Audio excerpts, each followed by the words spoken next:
Hello, everyone. Welcome to the AVETMISS troubleshooting presentation for 2023. My name is George Burt. I'm from the customer success team, and I'm joined by Rowan Faulkner here from the onboarding team. Hey, guys. Purpose of this presentation today is that we'll be running through some of the most common AVETMISS errors that you may receive through this reporting period, as well as how to resolve them. And then we'll be also resolving any of the outstanding queries that you may have from the presentation. Cool. So we'll start off with a little bit of housekeeping. So this session will be recorded. So if there's anything that you've missed or you would like to go back to or send it through to any of your other team members, then we do have that link. So you'll be able to access that. Then we'll also be, we've actually got a few of the support team members in the chat at the moment. So if you've got any questions, please feel free to throw them through that Q&A functionality and you'll be getting answered through there. Cool. Awesome. So we'll start off with the agenda. So we'll firstly start off with connecting the NCVER integration with aXcelerate. All of the errors that we'll be receiving and working through will be through that NCVER integration within aXcelerate. So please bear that in mind. We'll then also establish some of the basic reporting parameters, the very general reporting parameters, so yours may differ. So also something to keep in mind. On that note, we'll be focusing as well as exclusively on the national NCVER submission for end of year, so 2022 pass. Some of you may need to report to your state bodies as well. That won't be the focus here. We're going to exclusively touch on just the national submission. Yeah, good point, Rowan.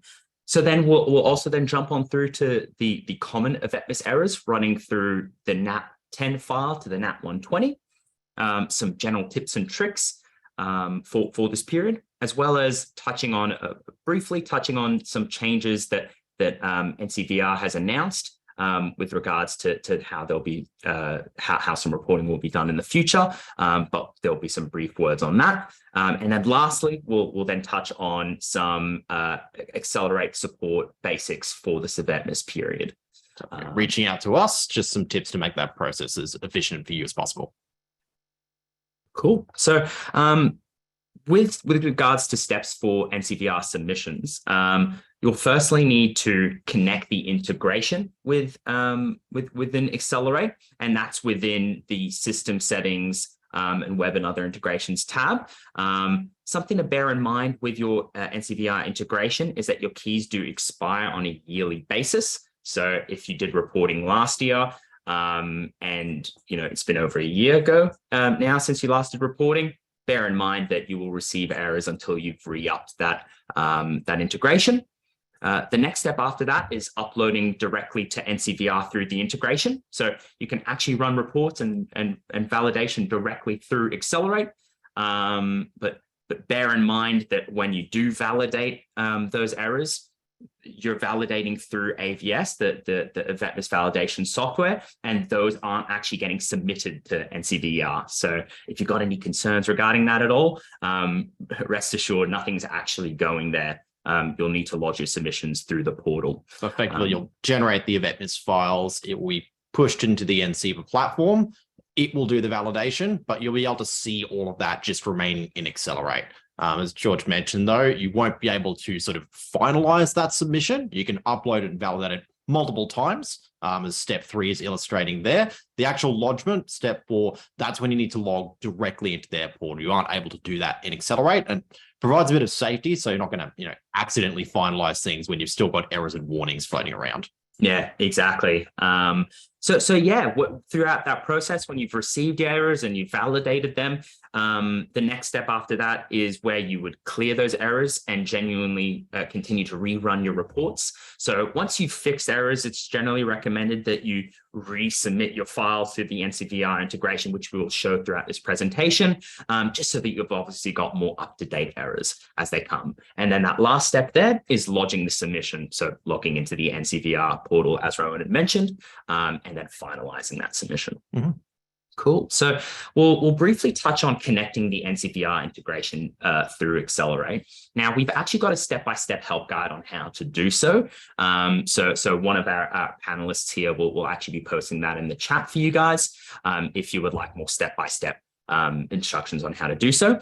But briefly to touch on that, if your tokens have expired, like we mentioned before, you may need to re-up those credentials so that you can actually access that integration, as you'll be able to see over here where it says connected. Then you know you're good to go. Now, bear in mind, this tool will only be usable for national submissions. State-based submissions will need to go through the relevant state-based reporting tool.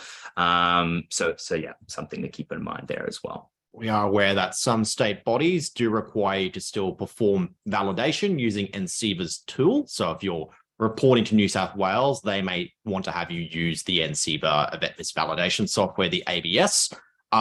This integration simply isn't designed for those state-based submissions. You could theoretically do it, but there may be some compatibility problems. So the integration and what we're showing today, again, is exclusively focusing on the national NCVER reports rather than any specific state. Okay, so we'll touch on those basic reporting parameters. Now, as mentioned before, these are very general reporting parameters. So, depending on whether or not you're reporting international students, which are those 30 codes, you may have those enabled versus other clients or other RTOs that won't be selecting those fields. So we'll actually jump directly into aXcelerate and demonstrate to you how you can generate those fields. So if you hover over reports and select AVETMISS, you will then be able to actually select those fields there to play around with. So it's recommended that you swap from aXcelerate to NCVER. Now, for clients who haven't actually connected their NCVER integration, you actually won't see that field there. So it will automatically be going through the aXcelerate pre-validation software as opposed to the NCVER post-validation software. But once you see that field there, you know that the integration is successfully connected. So keep that in mind. So yeah, we'll be changing that from aXcelerate to NCVER. You can theoretically use the third option of run it through aXcelerate, then upload to NCVER. That process will run it through our pre-validation tool. Once it passes that, it would then be uploaded to NCVER. So there are not too many cases where you would need to do that. Our pre-validation will not pick up all the possible errors, whereas if you upload it to NCVER, it will give you every possible error. Remember, you can't accidentally finalize the submission, so there's kind of no disadvantage to just uploading it directly in as we're doing and getting the full suite of errors to work through. Yeah, exactly. So yeah, once you've selected that option there, you can then select the collection period. Now, we're reporting for 2022 here, or most of you guys will be. So it is recommended that you select the January through to December 2022 field there for the NCVER collection period. And then you change the collection type to being end of year. So that you've got the right data there. To be clear, that is the end of 2022 pass as per that range. We're in 2023. That's still ongoing, but we're not reporting now. We're reporting on all the data from last year. Yeah, so now these are the ones that the fields that will differ, the funding source codes. So in our case here, we've actually got some international students that we're reporting on here. So we'll be selecting all of those 30s fields, but bear in mind, those are gonna, whether or not you select those depends on obviously whether you're reporting international students. Now, the last field to select here that's really important is include blank, making sure that that's selected in the circumstance where you may not have allocated a funding source code against a specific student's enrollment. That will allow you to capture those. You obviously want all of your students within your 2022 to be generated into a report and sent to NCVER. Yeah, keep that in mind, that would definitely be worthwhile selecting so that you can obviously rectify those codes and make any changes. If you leave it unticked, then anyone missing a code just won't be in your data. So they won't get submitted and you won't notice them or find any errors. So to identify them, make sure you're including the blank.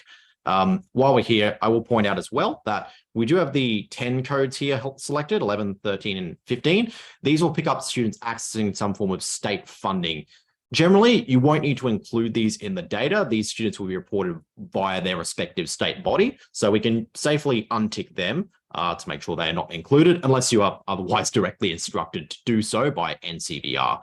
We're also going to leave the 20 ticked. This covers any student that is not state funded and is not international. The bulk of nationally recognized students often fall in this code, so we'll be leaving that on here. Yeah. So yeah, we've got everything selected here.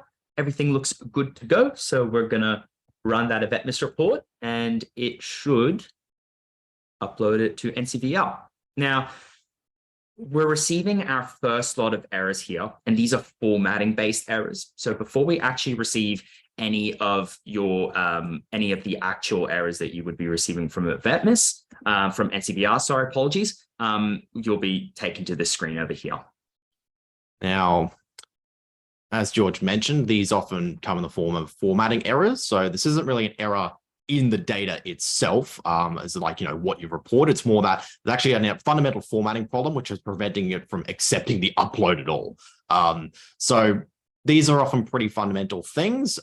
In our example, we know with the RTO number, identifying the organization, we just haven't filled that in. So without that, it can't really proceed. So we're just going to get a hard upload error like we're seeing here. The alternative that you may receive is that you do have that detail in and you're still getting an upload error. That will most likely come down to an illegal character. So something like an ampersand, an apostrophe, some weird thing in the wrong place. It's just going to break the format inherently. And again, the upload will fail. Now, there isn't really much you can immediately tell from this. The upload error will simply say there was a problem. It won't really tell you where it happens specifically. So as George is probably familiar, often the best avenue is to reach out and contact the aXcelerate support team. We can help you work through and figure out exactly where these problematic characters are in your submission, because just based on what we're seeing on the screen here, that it can be hard to tell initially. Yeah, and to touch on to that as well, later on in the presentation, as mentioned, we will touch on how you can actually reach out to us and create those support requests so that we can assist as best as possible. So yeah, we've touched on the lead up to your general errors. Now, Rowan will take the next part of the presentation here, which is actually working through those common AVETMISS reporting errors. Yeah. So we want to get to this here. We want to start working through like the specific errors in the submission. But we're going to be hamstrung a bit because we're still running to that initial upload error. So we can get to this section here. What I'm going to do is head back into the system. And knowing that the problem is the missing RTO code, I'm going to navigate to the settings area, down to my system settings. And in the RTO vet settings is where we would plug in that number. So I'm going to head down the page, and we're looking specifically for this wonderful area here, the AVETMISS reporting details. Here's our training organization identifier. That's where the RTO number should be. That's empty. That's why we're getting an upload failure. So I'm going to go ahead and plug in a number there, fill in the field, and hit save to confirm that. Okay, so we're now ready to run the report again, re-upload it, and check to see if we get a different set of errors. To do so, you could repeat the steps we saw before. You could go to reports and AVETMISS. However, since we've now run this at least once, I'm actually going to go to the NCVER validation option just below. And once we're in here, we can check submissions that have been previously uploaded into NCVER's AVS platform and rerun it if we want. As we saw before, we were trying to capture the entire 2022 period, Jan to December in here. So I'm going to go ahead and open that up.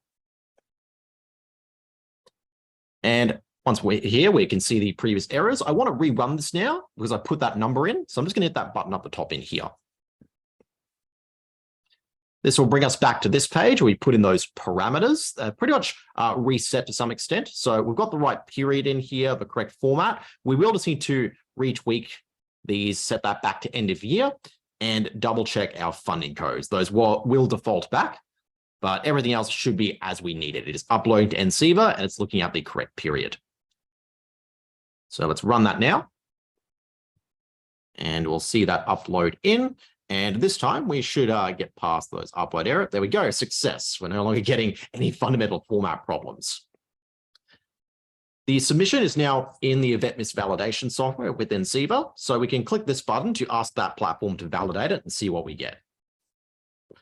Exactly how long this takes will somewhat depend. You will find that as we get closer to the reporting deadline, this may take longer and longer. That's because the NCVER system is doing more. There are more people checking this. It will just slow down, pretty much entirely down to their system.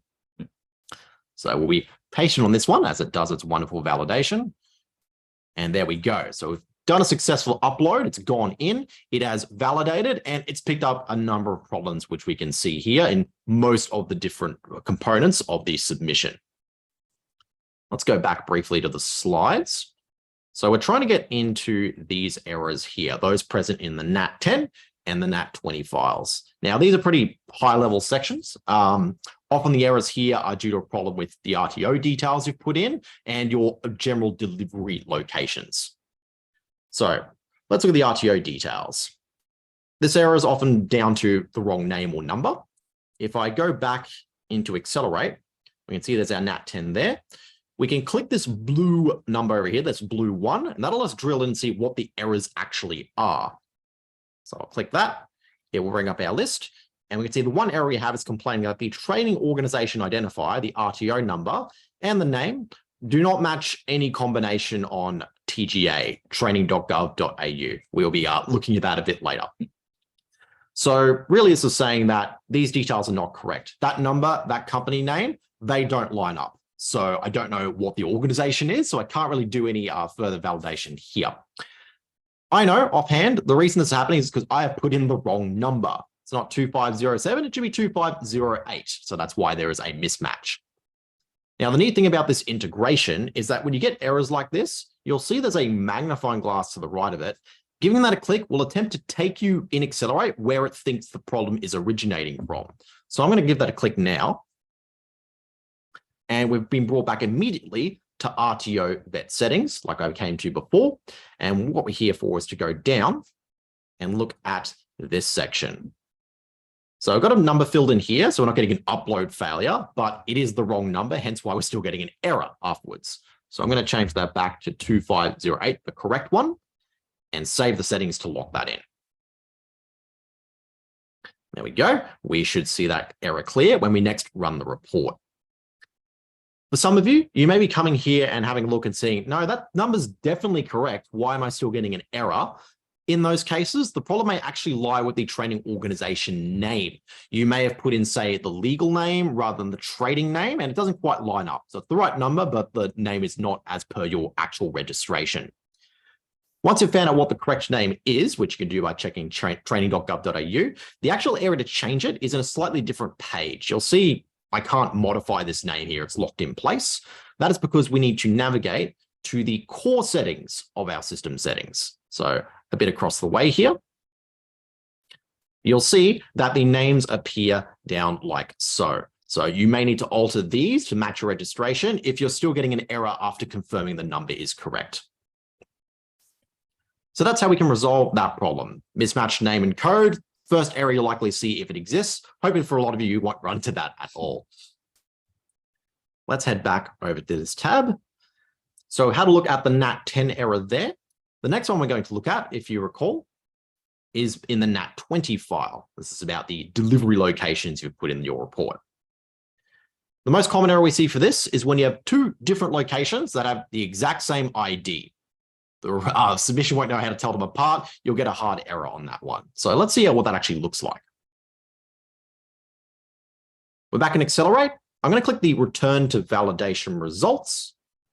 And that'll bring us back to our error page we were seeing before. We can now drill into the NAT20 section here. Let's take a look at its error over on the right. Clicking on the blue number to go inside, we can see here that only one record is permitted for the delivery location identifier 4064. Effectively, it's saying there are two locations identified by that number. That doesn't make sense. You can't have the same ID for two different places. Like we saw before, if you click the magnifying glass, that will bring up in aXcelerate where it thinks the problem is originating from. I'm going to do so now. And you'll see it's detected two different locations, Milton and Paddington. These apparently have the same ID, and we need to rectify that. Now, you can click on these names to drill into those locations. That is perfectly fine. However, in your circumstance, you may find it more efficient to go into the full list of delivery locations just to see all of them together. It'll very quickly show they've got the same numbers. So rather than clicking these, now that I know what I'm looking for, I'm going to close this out. And I'm going to go to a separate tab of the system here, like on that system settings page. And to get to those delivery locations, we're going to hover over courses and down into delivery locations. Here, we'll see the list that we have, and it's very immediately apparent. We've got the same number sitting on the left over here. So effectively, this isn't going to fly. The details on the right, those can be somewhat similar. Perhaps you've got two locations that are actually in the same postcode. That will work, but we must give them a different ID of some description. Exactly what you change these to will vary on your circumstance. I know for us, we can simply edit one of these, and I can just change the ID, the identifier, and I can put a varying character at the end, just to make it different. As you can see, the ID is what's getting put in the submission. That is why it's critical to change. And hitting submit will clear that there. So we can have two different ones, just like that. If you've got any uncertainties of what IDs you should potentially be using, you can contact NCVER for further advice. But if this is the first time ever reported, a simple case of manually changing them will often be sufficient. With that done, we should now have that error cleared when we next rerun it. So I'm going to return back in here. Now, if you recall back on the slides, part of the steps George is working through is that you ensure the integration is connected, you do your initial upload, and then as you clear errors, it is worthwhile rerunning this to see if the errors are going away. We've still got these two errors here. We have fixed them. However, let's confirm that that's done the case. To do so, we just rerun the report. Brings us back here. And again, we will just tweak our parameters. Remember, if you're having any questions along the way, to please put them in the Q&A section. You can find in the webinar. There we go, uploaded once again. Let's hit validate. Let's see if those two errors are going to vanish.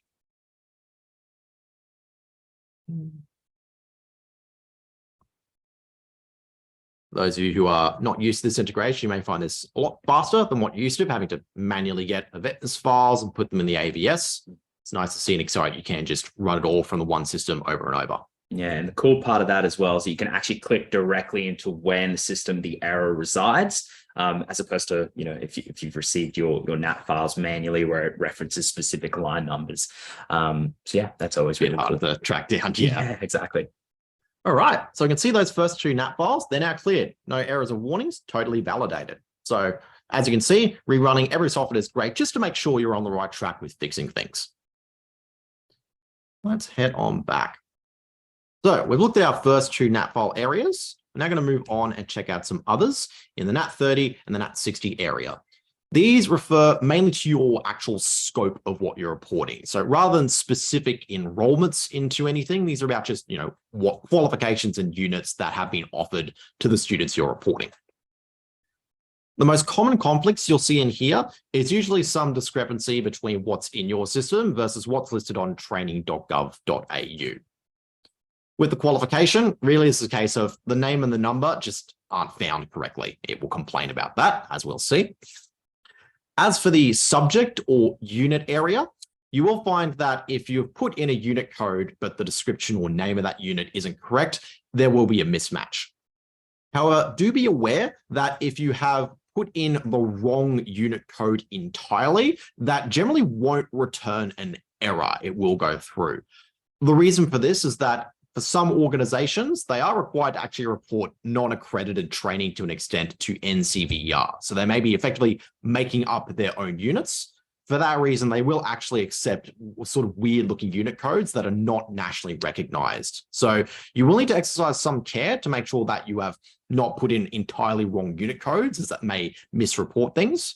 However, if you have got the correct unit codes and the names are just off, you will see that come up as an error. We'll see that shortly. Let's touch on the first one, the program one, or qualification in this case. Let's go here and back over. So we can see here our NAT30 file, the program or qualification. There's that one error sitting in here. As I did before, we'll click the blue number to drill on in. And we can see that it's found a qualification with the code of BS. That is not on training.gov.au. If you want to confirm this, you want to double check your work, you can go to training.gov.au. Here we have it open here. And it will let us search either RTOs or nationally recognized training, so qualifications and units. If I put in BS, as is in our system, and have a search, yeah, we're not getting much there. In fact, it's actually too short to really be a qualification. We need at least 3 characters, so this is clearly not right. Let's go back to our validation area. All right, so identify this code just is wrong. Let's click the magnifying glass and find out where it is in the system. Here we go. So here's our qualification. So it appears this is actually a diploma of business, but that is not the right code for that. Now, for those of you who are RTO managers or well across the scope, you may actually know the code off by heart. This would be an easy fix.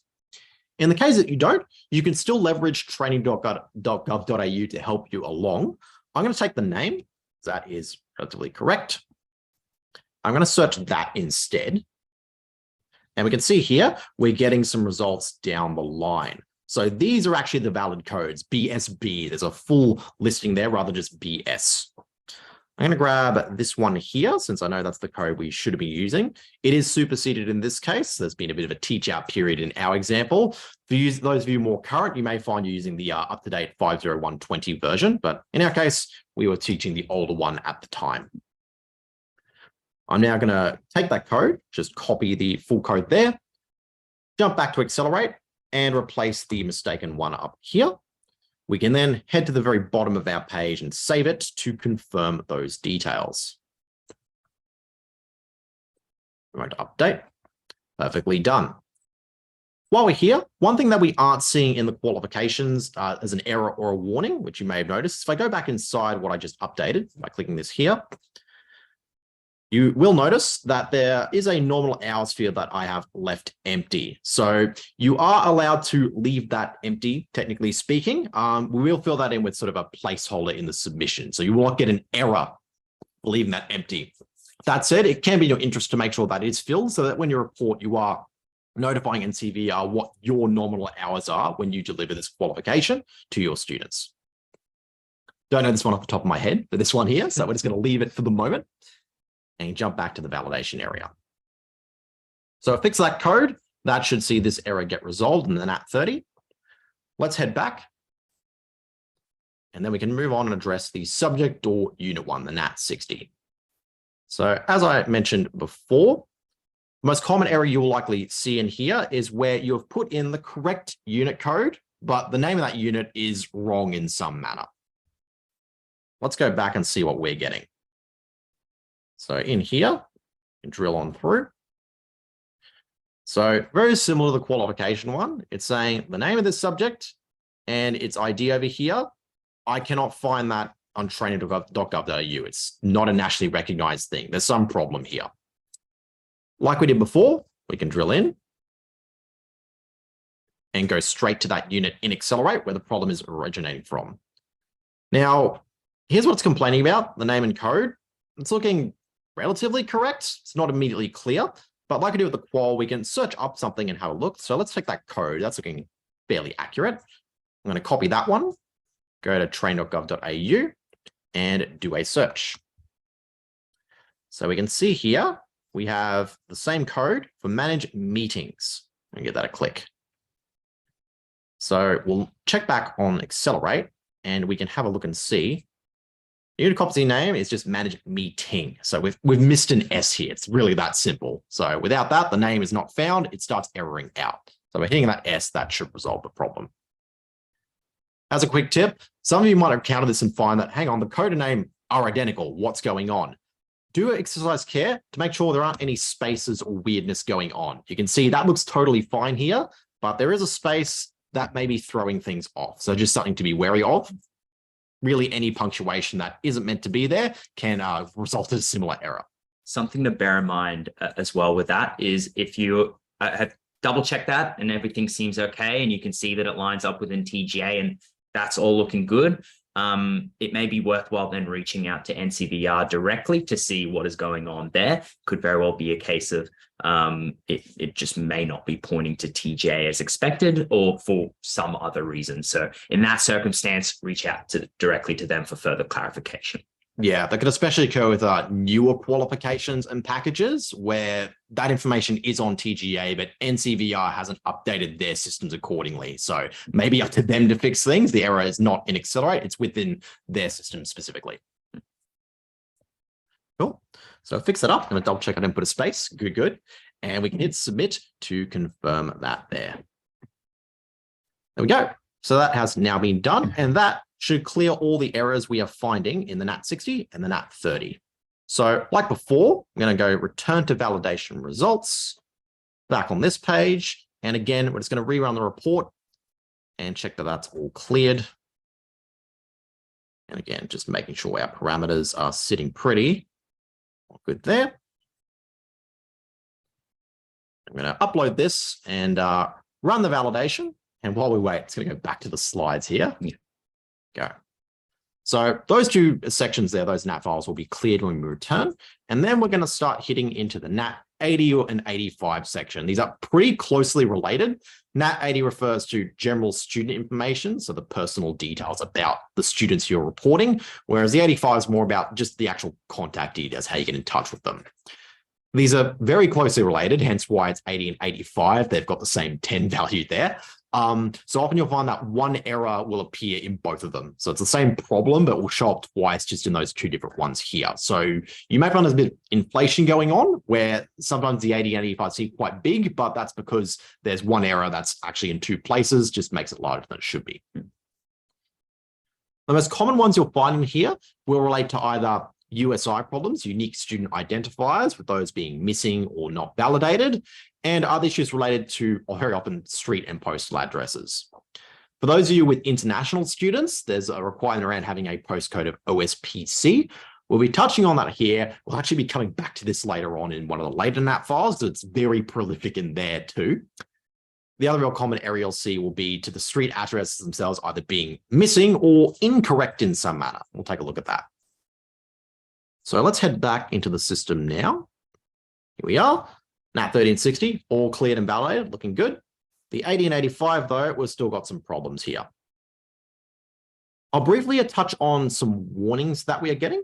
Now, warnings, you aren't required to completely resolve these. You need to have your report error-free to make your mandatory submission. You don't actually need to clear all the warnings. That said, it can be very much in your interest to do so to ensure that your data is as accurate and clean as possible. If you choose to ignore warnings, there may be some concerns NCVER have that they will bring up later. So it is worth having a look at the warnings, even if some of them can't necessarily be solved right then and there. I bring this up because in the client one, we do have 20 warnings here. And if I give that a click, it'll bring up a list very similar to the errors. And we can see here, this is all about missing a USI. So all these students do not have a unique student identifier. That number isn't present. This is a warning because to some extent, this may be permissible. There are some situations that NCVER may allow where you just were not able to get someone's USI. They never provided it to you. They're uncontactable. There may be some reason for that. However, if you start getting too many of these, this can result in some errors where they may say, actually, you have too many missing USIs. That's a problem. So it's worth making sure you have these. Also keep in mind for a student's perspective, if you don't have the USI and you aren't reporting it, their unique student identifier transcript showing what accredited training they've done, that won't update. So there's kind of an incentive for everyone to have this number in place. And also something to touch on that as well. Bear in mind, in most cases with the NCVER reporting, you're reporting once per year. If you don't report on that for the year, the student will be without an updated USI transcript until the following year.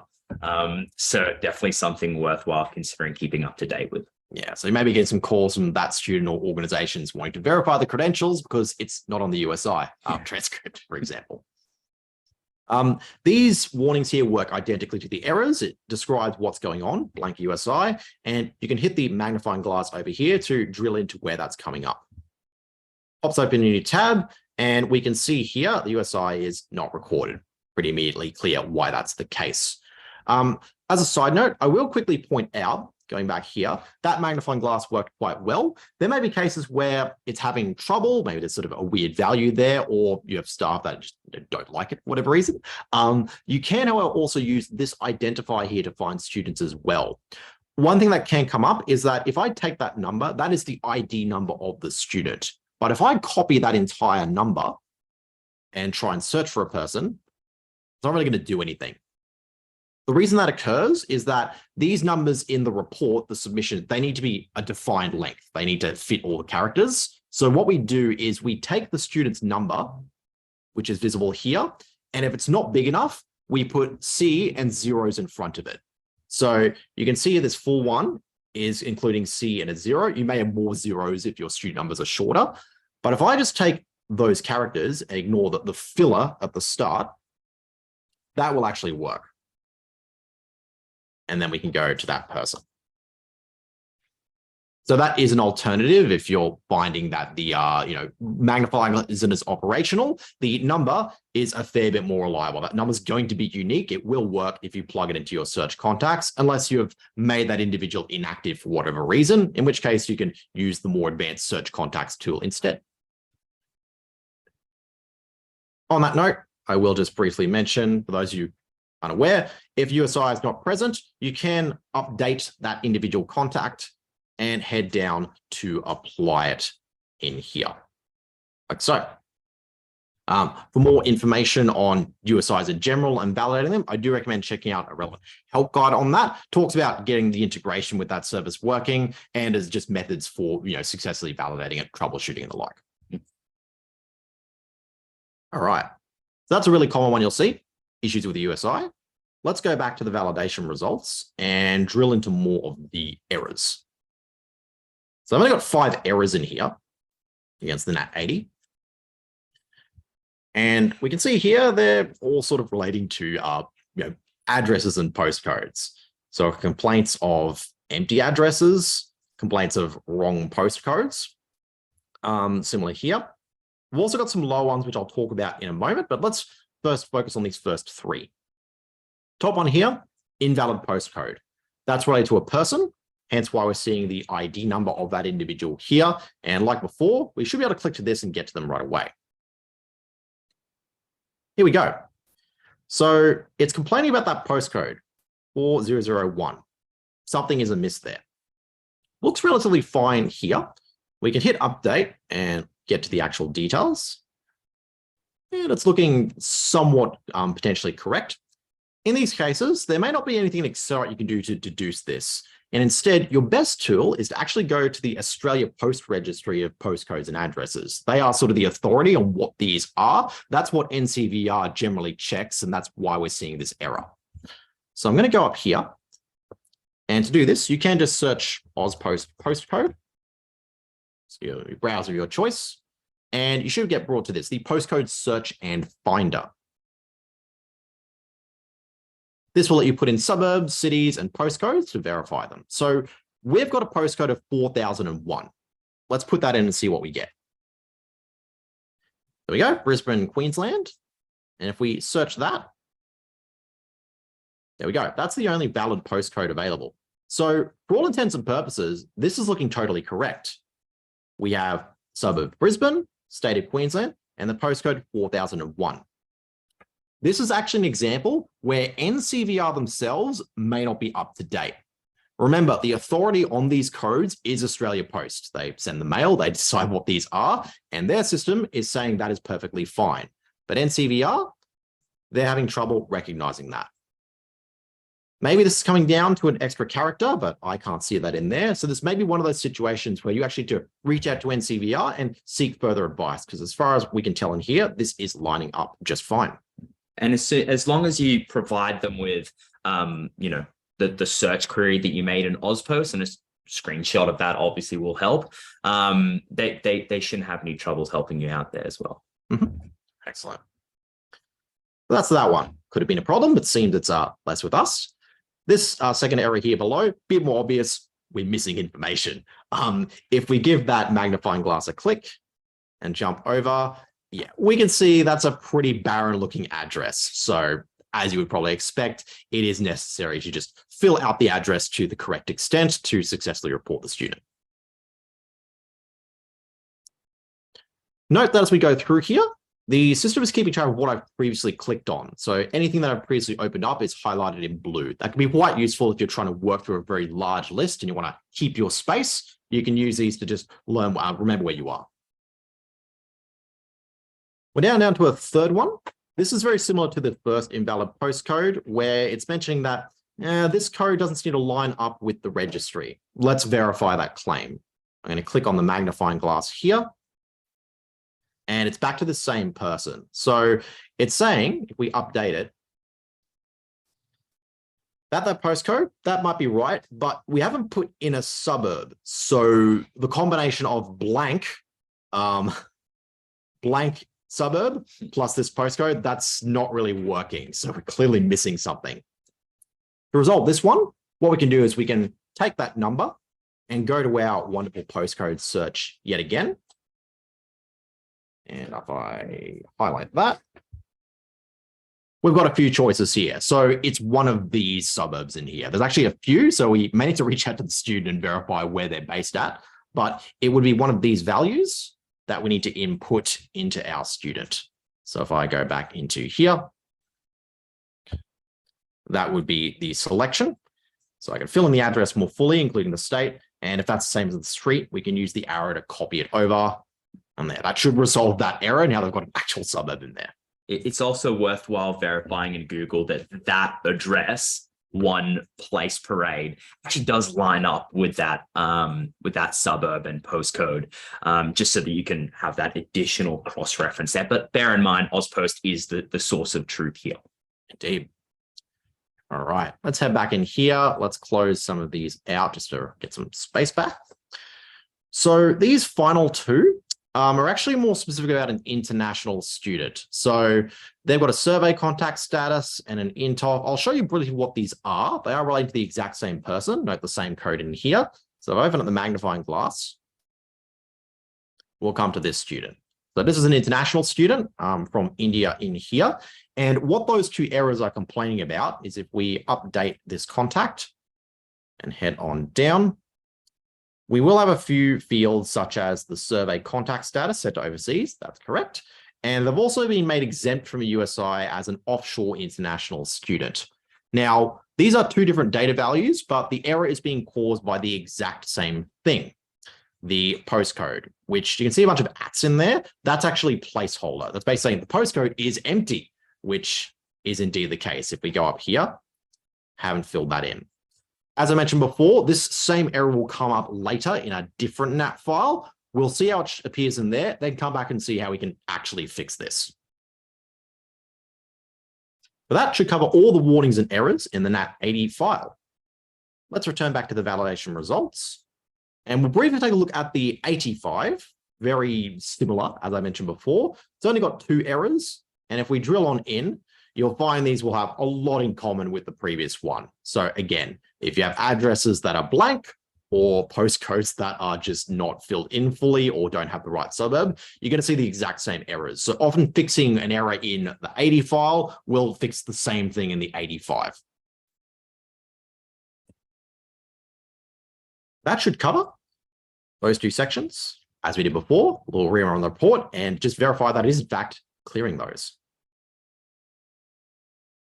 Change them, and of course, make sure it's end of year.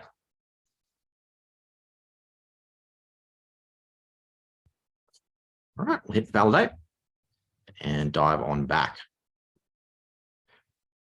All right, so we have hit now the big one, the NAT 120. This file contains all of your actual enrollment data, what units the students have been put in and were studying during the last year of training that we're reporting on. This is going to contain a lot because it's going to be every unit for every enrollment you've done. So you're going to get a lot of data in here and a lot of errors usually. Thankfully, do keep in mind that sometimes there will be one error affecting the enrollment, and that error will show up for each unit inside of that. So if a student did a course that had 20 units in there, and maybe you've forgotten to give them a funding code, you're going to get 20 errors. But the fix for that will just be potentially 1 or 2 clicks. So this will look like a very big error-prone area, but kind of like the 80 file. Sometimes that is a little inflated for what we're dealing with. The most common problems you'll find in here that we see are, one, date mismatches and outcome code mismatches. So you basically said that the unit status is such and such, and the dates may not make sense with that. We'll see in a moment what that actually looks like, but these are usually fairly logical. You'll immediately know why there's an error once you see it come up. Another common one are missing values. So the funding source and the delivery mode for units, if those are just left empty, that's not permissible. They're not going to accept that. You have to have some value in there. If you recall back, that is one big reason that we use the include blank in the funding source. We want to find people who have that empty so they show up with an error that we can fix rather than just leaving them out of submission entirely. So we'll see quite a lot of those.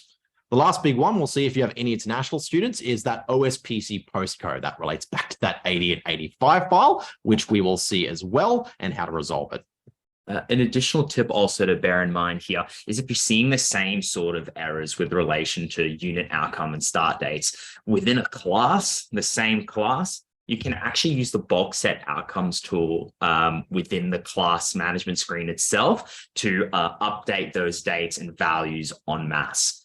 So just actually taking a look within aXcelerate, that would be within the courses tab, within classes, then selecting the specific class itself, and then hovering over bulk actions, selecting bulk set outcomes. And then over here, you can change values en masse, like unit of competency statuses, start dates, end dates, you name it. Yeah, well, we're coming back to this as well once we see some errors to see what you would also change on this page. But indeed, these are always found in the class matrix area under that bulk actions tab. All right. So let's get back to our errors. You can see we've navigated away from that, but like we saw before, we can always return to it by going back to our reports menu, down to the validation tab, and clicking into the submission we were looking at, this one in here. And then we can come back to our errors. So I've still got a few sitting around on the client relating to that postcode we'll come back to. All the others in the 80 or the 85 are fixed though. We put the addresses. We're now going to drill into the NAT 120. We've got a whole bunch in here. Got quite a few warnings. Let us first address the errors present. Now, I've got 213 of these, quite a lot going on. Some points to keep in mind. On this page, you can actually identify if it's potentially the same student enrollment via that ID number. We can see here we're getting errors down the line. They're all the same student though, exact same number, but it's for each individual unit. This is why this area gets a lot of errors, because it's unit by unit. So we can immediately tell there's probably an enrollment-wide problem, not just one unit out of that. Also keep in mind that you'll get quite a lot of pages here. There are quite a few errors. So you can actually open this top left area and put more errors on the page. If boost that to 100, that will just give me more to scroll through if you'd rather do that rather than clicking through page after page. Now that we're here, let's actually address some of them. These first two error sets, this activity end date and this outcome ID, these are examples of those date and outcome conflicts I said. So the status of a unit and then its dates, there's something wrong there, doesn't match or doesn't line up appropriately. Let's address this first one. Activity end date must not be before the activity start date. Just saying that, you can probably guess it. We're basically saying the activity commenced after it was finished. Doesn't really make sense. So let's go ahead and click the magnifying glass over here to get to where it thinks the problem is. It's going to pop us open in this new tab, and we are inside that specific unit enrollment. So we're looking at student beta, who is studying a diploma of business, and we're looking at this unit, the coordinate advertising research inside that diploma of business enrollment. So it's very, very specific. We're down at the lowest level here. The error is complaining about the dates. Activity start date, activity end date. Yeah, we're saying that they started on the 3rd of January, but they finished it the day before that. So unless they're a time traveler, that's not really going to line up appropriately. So I'm going to change that down to what it should have been. So it was a credit transfer, means the student had done this previously, potentially in a different RTO. We just gave them credit for that work. They didn't do any study. So likely what's meant to be the case here is that they probably achieved the credit transfer upon immediately starting. So these would probably be the same for a credit transfer specifically. So I'm going to change that and hit submit to confirm the change. And that has saved it there. This will bring us back to the full enrollment. So we were actually inside this one unit down here. There are more units part of the enrollment, but there don't appear to be any immediate problems. There aren't any X's showing up, and we're also not getting any warnings near the top of the page. You'll see when we look at the next batch that you will get more broader views here, which can be useful when troubleshooting errors for the whole enrollment. Let's close that one down. All right, so that's our first one. End date has to be before the end date has to be after the start date. The next set of errors, and this is a very common one you'll see, relates to the outcome code, the outcome of 7070. That in AVETMISS terms means continuing activity. Basically, the unit is in progress. The student has started study, they haven't concluded it. That code is perfectly fine. However, you will run into an error if your end date is some point in the past. So really what this is saying is that you've said the unit is in progress, it's 70, but the end date of that unit was back in 2021. So something needs to change here. Either the student has finished the unit, in which case the outcome of 70 doesn't make sense. They're no longer continuing activity, or they are still studying, in which case that end date doesn't make sense. It needs to be in the future. So let's go ahead and drill in like we did before. And we can see here the conflict more directly. Competency status, continuing activity.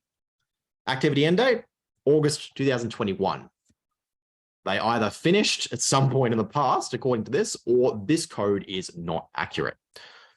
Now, I could change this here. I could say that, oh, they are in fact still studying. Let's extend that date out into some point in the future. Maybe they're due to finish out in here, something like that. Alternatively, if they did in fact complete, we could change the outcome. Maybe they did finish it and they actually achieved a competency back in August of 2021. Maybe it's a misreport there. Either way. Now you are free to make changes here and submit like we did before, but looking back on that error page, there's a lot of errors for the exact same student. So rather than go through these one at a time, I'm going to go in here and jump up one level. We're looking at one unit inside enrollment. Let's go to the enrollment itself. Here we go. Looking at Joseph here. And if we scroll down, we can see all those errors are reflective of all these lines down in here. And it's all pretty much the exact same problem. The outcome is CA, continuing activity, and the dates are in the past. So it's saying one of these doesn't make sense. This is also what is feeding this big block of red up here. It's giving us a different warning for each date conflict we're seeing. You can see a proposed end date should be future dated if the status is interim or continuing activity. Now we could click into each unit and make our changes there. Those of you who are using aXcelerate for a while may recall that a faster way to do it is to set all the units over in the top right. Once we're in here, we can make bulk changes to this one enrollment.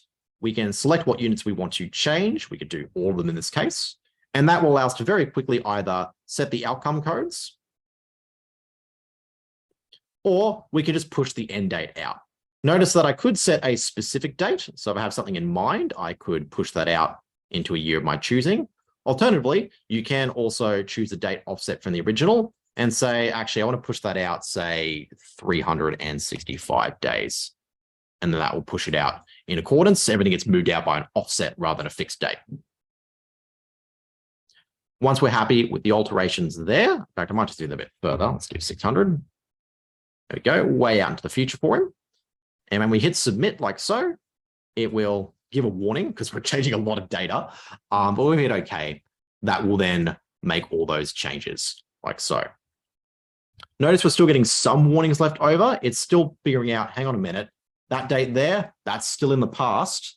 Are they finished or not? So these maybe need to be extended just a bit more further to clear that warning as well. Now, as George mentioned, there is a larger scale way to do this. We have addressed one single enrollment. We've addressed a couple of units at the same time, but this problem may be present for more than just Joseph. If we jump up one level and go into the class itself, we can see there's a few more students, and this issue may be affecting a couple of them. In this case, we've got Joseph and Harriet. They all have CA, continuing activity. So if I go to Harriet down below and have a scroll, she's got the same issue as Joseph from before. So when you notice this trend, it may be worthwhile, we go back to the class, to use the bulk actions to shove everything out. So if we do that step before, we can select the students we want to make a modification to in all their units. So Harriet and Joseph together. We could change their outcomes, but we could leave that empty, say, no, they are continuing students. They're just expected to finish much later than what we initially predicted. So we could say, actually, their new expected completion date is way out at the end of August of this year. That will apply that end date to all the units selected there. When we hit submit and confirm that we wish to do this, it will then apply that change. And we can see that that's probably going to reduce almost all the warnings. Yeah, Harriet now has no X's there. And bear in mind in that previous screen that we were at, where we were actually bulk changing those outcomes, any fields that you don't select, it doesn't mean that you're going to be replacing that with a blank value. You're just stating that those aren't the fields that you're wanting to change. So any of the changes that you do make, those will be reflected in those unit enrollments. Indeed. So we didn't touch the activity start date, for example, we left that empty. So it just kept the start dates that the units already had. We didn't replace it with nothing. Cool. So that process will clear all those errors for Joseph. He's appearing a couple of times. They're all the exact same problem. The outcome code and the date, there's something amiss there. We've pushed the dates way out while leaving the outcomes the same. We've basically extended him. That should resolve this error here for him. Now I'm going to collapse this down because that error is going to come up numerous times. So I'm going to make sure that's paged out and collapse that down. And we'll see another family of errors just below. Invalid delivery mode identifier.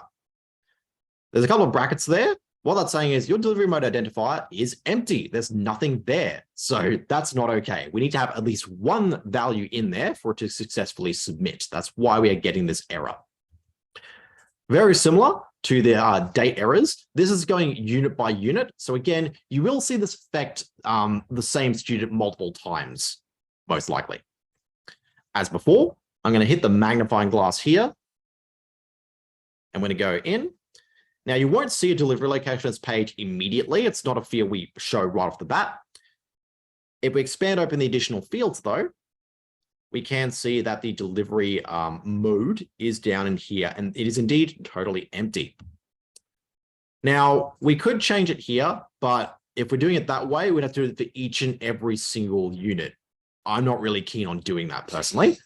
So like we've been looking at, let's go back to the enrollment. And we can instead change this at a more bulk level.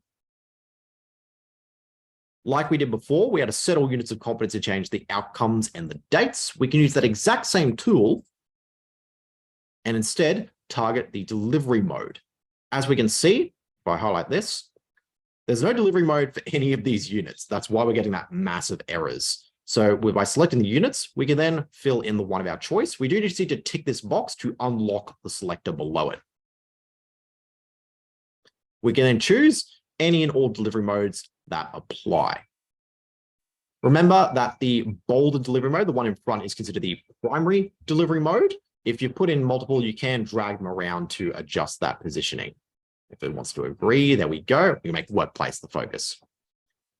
If you are unsure of what delivery modes you should be using for your given courses, that is something you'll need to reach out and contact NCVER for. We can advise you on how to get these codes in, but we are not a compliance authority of what delivery modes matter for what different type of course you're running. So if there's any ambiguity, you're not really sure, NCVER is the point of truth there.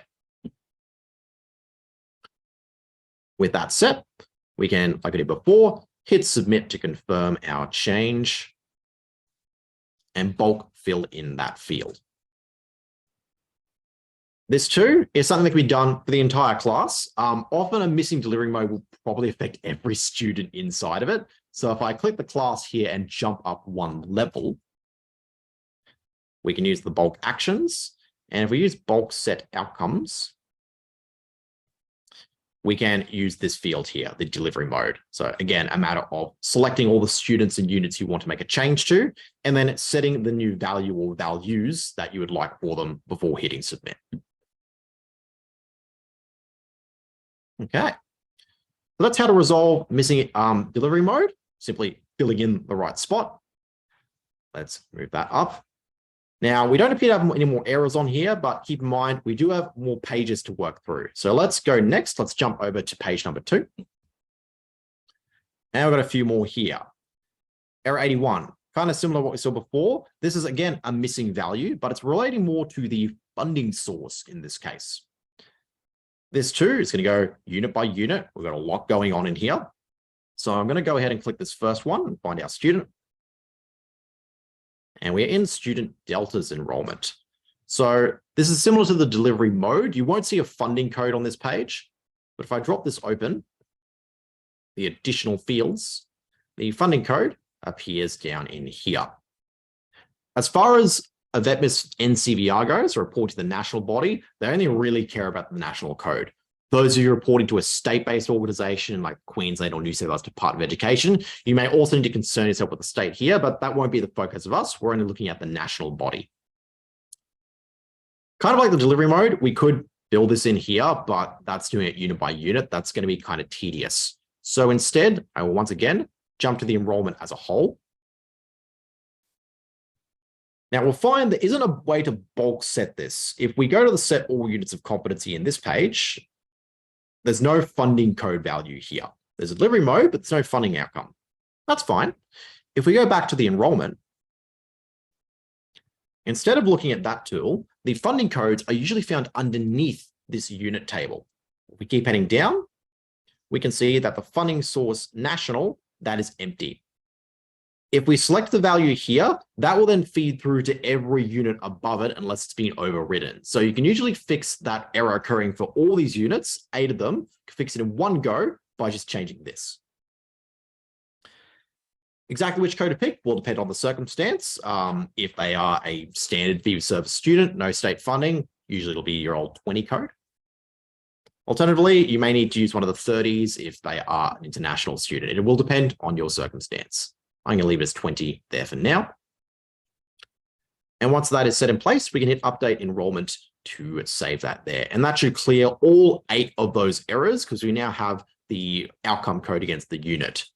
To show you this effect, if we click into any one of these units now, let's say we try this one and open up the additional fields, you can see that it's now pulling in that code from what we set at that higher level. So you don't need to update each individual unit. You can set it once for the enrollment and it flows on through. Now, you may be in a situation where you're getting a lot of those errors. Maybe you've actually got a couple hundred students who are missing this code, and you may be thinking, well, that's great, but I still don't want to click through to each one of those students just to change that. That's actually still going to take a lot of time. Luckily, you can change this in bulk for an entire class. Let's jump up to this level here. Here's our full class, got a lot of students sitting in there. If we want to change the funding codes, we can do it by the bulk actions. We can't ever use bulk set outcomes. If we go in there, you'll see that there's no funding code. There's only the delivery mode. Let's click back. Instead, we're going to use the bulk set contracts just below it. And once we're in here, we can not only set new codes, we can also see what people have. So I can actually tell, oh, hey, there's all these students here. They've got funding codes of 20. That's looking good. You may actually be wondering here, we're only seeing 3 students. In the prior screen, we've got more than this. Keep in mind, all of these bulk tools, they actually filter by status. And default, they only show students who are currently in progress. If someone has finished the course, for example, we're not going to be seeing them in this table at the moment. I want to see everyone.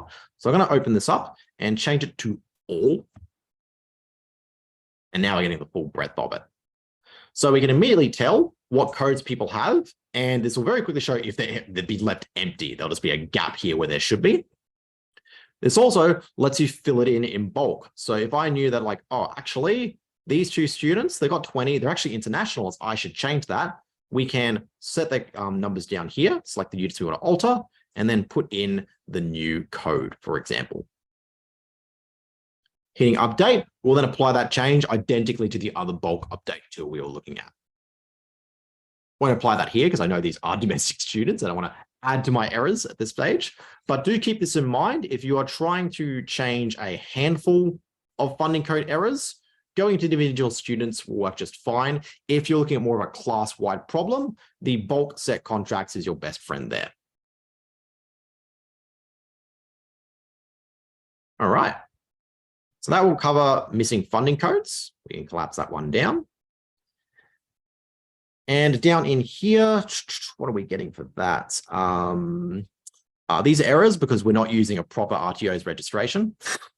We're using a placeholder. So I'm going to move past that one and move on here to another big set. This is the OSPC error that I keep alluding to. Again, this is only really going to come up if you're have training in reporting international students. But if you are, there will likely be a lot of these. It's very easy to make this error. What this is saying, what the ultimate problem is that the postcode is wrong. We saw this show up in the 85 file. It was saying you've got a blank postcode and all these values. That doesn't make sense. We're seeing it again here. This error makes it the most obvious, though. It's effectively saying you have set the funding code for the student as 31 or 32, international study. When you do that, their street address postcode, it has to be OSPC. There's nothing more to it. That's just what is required. Now, if you're looking at this error here, like we've done before, we can, of course, click on the magnifying glass on the right. But this will just take you to the unit. Remember, the NAT 120 section, this is looking at unit enrollments. So when you drill into it, it's going to take you dutifully to the unit. All right. That's not where the error is coming from, though. Remember that postcodes are stored against the person's contact profile. So if we jump up to the student and click their name in here, we're back at this Indian student as such. And whoops, let's, what do I do? Sorry. There we go. Neat. We can see here, they don't have a postcode in their street address. Let's update that here. And if we scroll down, we can see we've put in their state as OVS, overseas. That's correct. And their country there. But that postcode is empty. Now, in some cases, we've seen that clients will put in the postcode of that foreign country. And I know in India, those get quite long. So there might be, well, not that quite that long, but a number of characters there. That may be the legitimate postcode of their street address in their home country. But for AVETMISS reporting, you must have OSPC. Simply has to be that. So this is how your international students should generally be looking in aXcelerate to report correctly. Their residence in Australia can go on the left just fine. Their street address must be OVS, OSPC, and then their country of origin. I'm going to hit update there. And doing that should clear a stack of errors. It will get rid of the errors you're seeing in the NAT 80 and 85 file because the postcode's not right. And it will also help clear out this massive errors in here. Remember, these are for each individual unit. We've changed the address for that one student. That will affect every unit in every enrollment that they've got because of that. I believe that is pretty much all the errors we have left in the system here. So as a final check, we're going to go back to the return to validation results and rerun that one. And we should see that the NAT 120 file will drop significantly. It had like 200 and something errors there. I'm expecting that to fall off quite a bit. And this is definitely where we encourage regularly rerunning it, especially as you work through the NAT 120 file, just to make sure the changes you have made are actually reducing the errors that you've seen. Validate that one up. Probably won't take too long on here. Last check of the day. But yeah, I'm sure you guys are also aware that the NAT 120 errors are quite logical. So if you read the title, in most cases, it will actually explain exactly what the error is relating to and exactly where it relates to as well. So that's the beautiful thing with the NAT 120 errors. Yeah, most specific for sure. Yeah. As we can see, that's worked nicely. We've dropped our error count significantly. There's still going to be problems in there. We only addressed 1 or 2 students. The same problem is showing for a bunch of people, but we've made some good headway already. The final thing I'll mention here is that you also get a large number of corresponding warnings in that 120 file. if we go in there, these two will often have a similar theme of there's just some weirdness going on with your dates and outcomes. For example, we're getting this activity end date in here. So we've got a student who was meant to finish in 2020, showing up in our 2022 submission. That's a bit odd. If we open up and have a look at the enrollment, we'll see it's, again, that same situation where it was continuing activity and an end date in the past. So it's the same kind of problem. Not an immediate error here because they can kind of tell, well, this is probably from a prior year. We're not expecting that's like a full student, hence why it's only coming up as a warning. But for the sake of keeping your data up to date and current and clean, it is sometimes worth going through and just working out your warnings. Sometimes clearing a warning will reveal another error that you will need to resolve. So it's worth making sure you're doing it just for, cleanness of data. But that should be the really the spread of the most common errors that we see in these AVETMISS submissions. Let's go back in here. And I'll hand back to George for some more general tips and tricks to troubleshoot these. So general theme with, I think, reporting in general is that you upload as early and as often as you possibly can so that you can check for the errors beforehand, before it really reaches crunch time. As Rowan has also been alluding to as well, warnings are worthwhile clearing as well, purely because it makes sure that your data is as clean as it possibly can be. And so, obviously uploading and checking your errors as early as possible lends into that as well. Keep in mind, we're about to hit February. The reporting deadline is due at sort of the end of the month. So you've got 28, 30 days to be doing these uploads, checking, clear out errors, just chunking away at it if you've got a whole bunch to tackle. Yeah, exactly. Reading those error descriptions carefully, they're the errors are generally quite spelt out easily for you. So double checking those always helps. And then that last point is, for those errors that we've been taking a look at before with relation to, the postcode matching with the with the suburb name and all of that. They are a little bit more complex and beyond the scope of what we can help you out with. So double checking with NCVER directly to see what those errors are relating to and what a resolution for that is always great.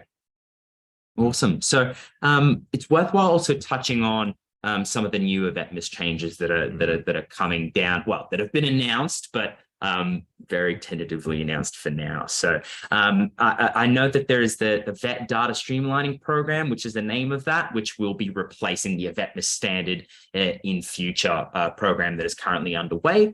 It is in the very early stages, the exploratory consultation stages. So, we don't have much more to share on that front beyond just the fact that it is something that will be coming up. But rest assured, we will be contacting you guys and providing an update once we have more concrete information, on that front. Yeah, this is going to be a very fundamental shift. It's going to replace the AVETMISS structure you looked at today. It's going to completely replace it. It will be different from that. Honestly, it's probably going to change how you need to construct and report the data. We're expecting this will take a while to get them through to actually roll it out. But we'll be staying across chain, just making sure that aXcelerate is, updated and adapted to this new format. So you have a smooth transition when this becomes official. Last point here to touch on is with any errors that you do require a little bit more assistance from us with, please create support tickets with at least the following on it. The screenshot of the error listing that you found through AVETMISS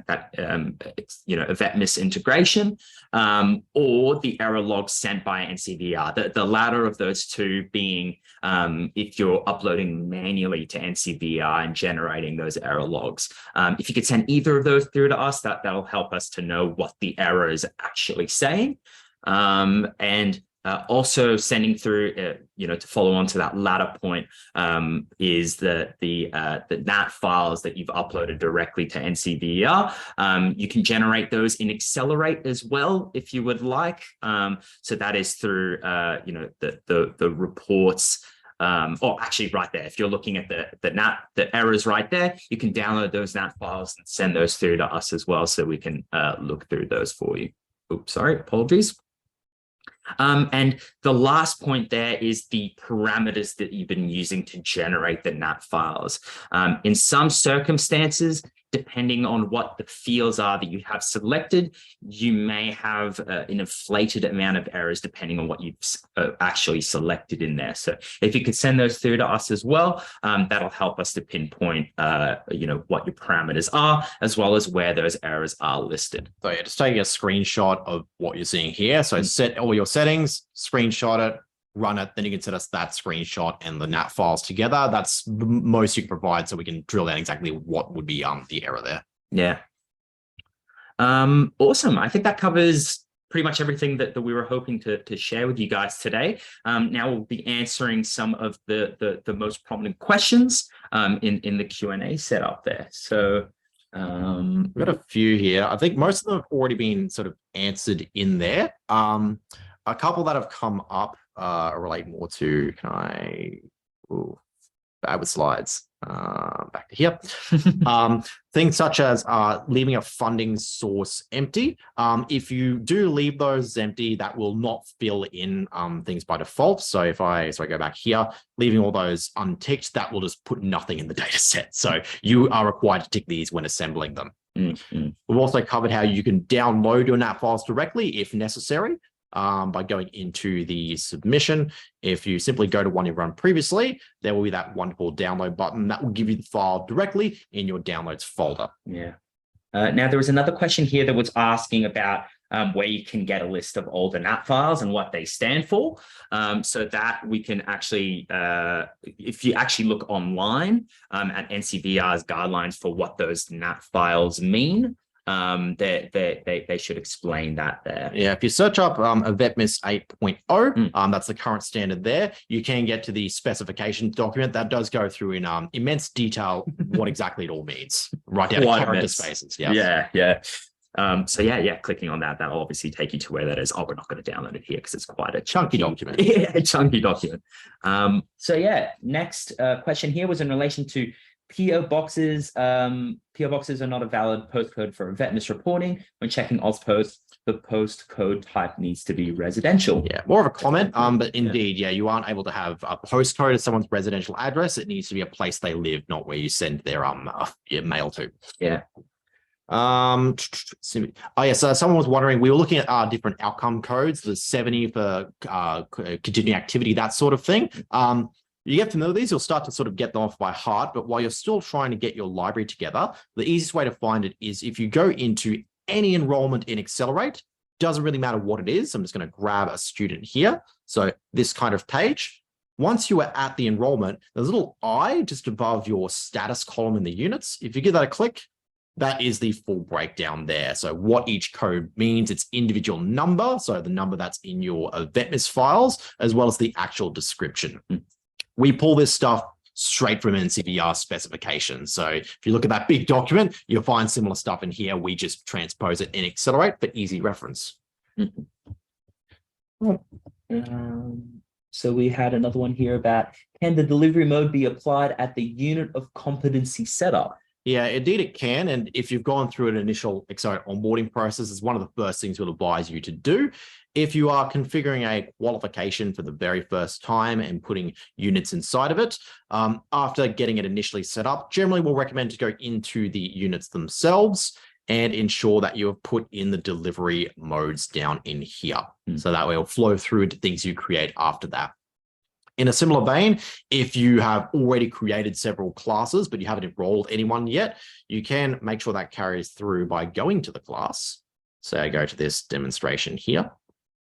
And rather than going to any individual student, we can update it, the class as a whole, and we can put the delivery modes in at this level. So you do have some higher areas you can put these, very useful in preparation likely for the 2023. Any new classes, make sure you're filling this stuff in. Yeah. I think the last question there is also just the difference between an interim and an end of year report. This is more to do with NCVER than anything. We are looking at the mandatory end of year. You are required to report your data, after the year has gone. That's why we're focusing on the full 2022. Optionally, you can also report quarterly.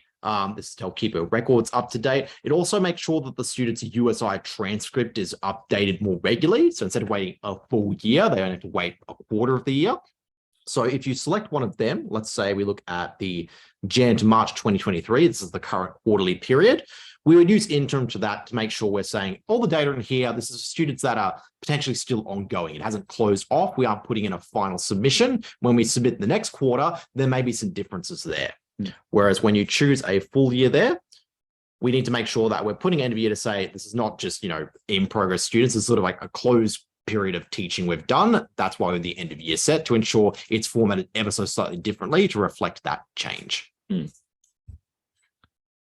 And I think that's all the questions. I think so, yeah. All right, guys, thank you so much for joining us today. Like mentioned, if you have any further questions or queries in relation to the error set that you have, please feel free to create a ticket through the support center or give us a call. Be happy to help. It's been excellent. Have a great rest of your day. All right, see you guys. See ya.